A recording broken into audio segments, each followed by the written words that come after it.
This black belt has been training jiu-jitsu longer than I have been alive. I decided to storm his gym and challenge him to a brutal jiu-jitsu match. But before facing him, I must first fight two of his students, the first being a purple belt named Adam. As the match starts, I drop low to see if I can capitalize on a low single leg to try and initiate the first takedown of the round. I just miss it, however I follow it up with an ankle pick and Adam manages to squirm out of my grip. Adam will then pull spider guard. At first I jump out of danger, but he manages to get under my hips, allowing him to take me for a ride. Okay, this is definitely where I don't want to be. After rolling with a few other students of Tanio's before this, I'm expecting a draining amount of pressure. I'm already in deep water and my options are limited. There is one guard that might be able to help me here, but let's see if I can even manage to get to it. That underhook on the leg right there might be my saving grace. I dive under Adam's hips and try to enter into deep half. Everything is looking great until I remember I have zero idea how to play deep half, and Adam slips out of the guard with ease. I managed to frame back into a half guard, but my connections to Adam are weak or non-existent, and he takes advantage of that through a Toriano pass. Adam moves to north-south and starts to impose heavy threats. He begins to set up a paper cutter choke, and I'm able to give myself just enough room to breathe. I then bring my knees to my chest and reclaim the inside position, allowing me to push him away and defend the choke. Now that I was able to create distance between our chests, I switch my hips and look to come up into a takedown. While Adam did sprawl at the start, as he came up to his knees, he relieved the pressure off my neck, allowing me to pop out of his headlock. He'll come up with another attack, this time on a single leg. I know I don't want to go back on the bottom after seeing what happened last time, so I try everything I can to get out of this takedown. I'll regain my balance and he actually lets it go, but now I want to take down on my own. Now in close guard, time is running out fast and I don't want to end this roll with only being squashed or nearly submitted. We shift around for a few seconds until I go for one final attack.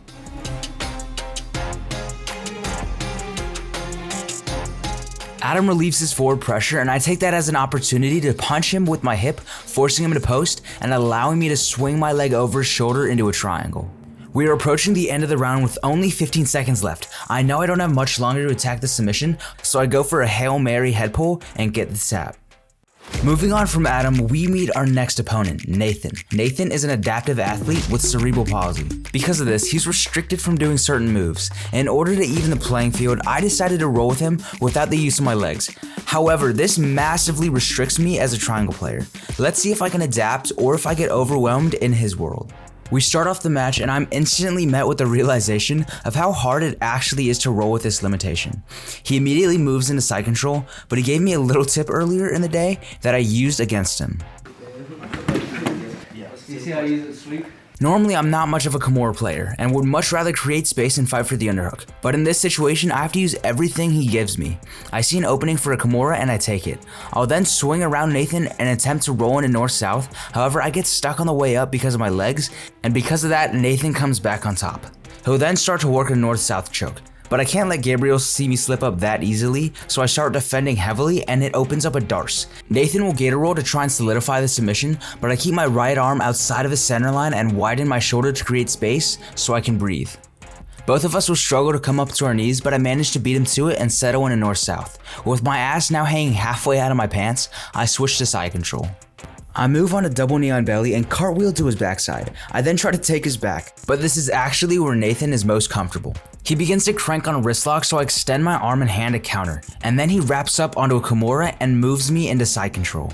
I start working my way back up and Nathan locks onto another wrist lock, forcing me back to bottom. I try to shrimp and create space, but he slides past and locks onto a Carsahh. He actually locks onto a choke, but the mechanics aren't exactly perfect, so I'm able to endure the pressure until I find room to escape. I feel him start to attack a Kimura, so I try to keep my arm away, but that's exactly what he wants. I then roll through and turn into him, but he keeps the pressure and begins to crank on it. Eventually, I'll have to tap out to a straight arm lock. And now, after facing both Adam and Nathan, I'm down to my final opponent here at Nature Jiu-Jitsu, Tanio. He immediately dives for my collar and begins to suck me into his guard. I break his grips and establish headquarters. He grabs a De La Hiva grip, but because he has no hook on my leg, I actually have the advantage. That grip also left an underhook readily available, so I knee slice to try to pass. Tanio manages to reinsert his knee shield, allowing him to create space and negate the pass attempt. Before we start up again, we give a free show to everyone in the gym. He'll then grab my collar and take me down with a glorious foot sweep. He initiates a pass with a long step. As I recover, he redirects my energy, constantly staying one step ahead. He rolls me over and I try to turtle, but Tanio is stuck to me like glue. He begins to work a back take until I manage to secure a 2-on-1 grip to escape the back, but that doesn't stop him there. He then moves into mount. I think he honestly got bored of being on mount and let me bug him off. But what he did next was, well, pretty embarrassing. Before that though, watch how I just walk into his guard without any attempt to cut an ankle. He easily sets up his guard and then hits me with a dummy sweep. But it doesn't stop there. As I reach for a collar grip, he grabs both my sleeves and hips forward into mount. Tanio will try to take my back, but I flatten my shoulders down on the mat and he lands in side control. This is where things really start to suck.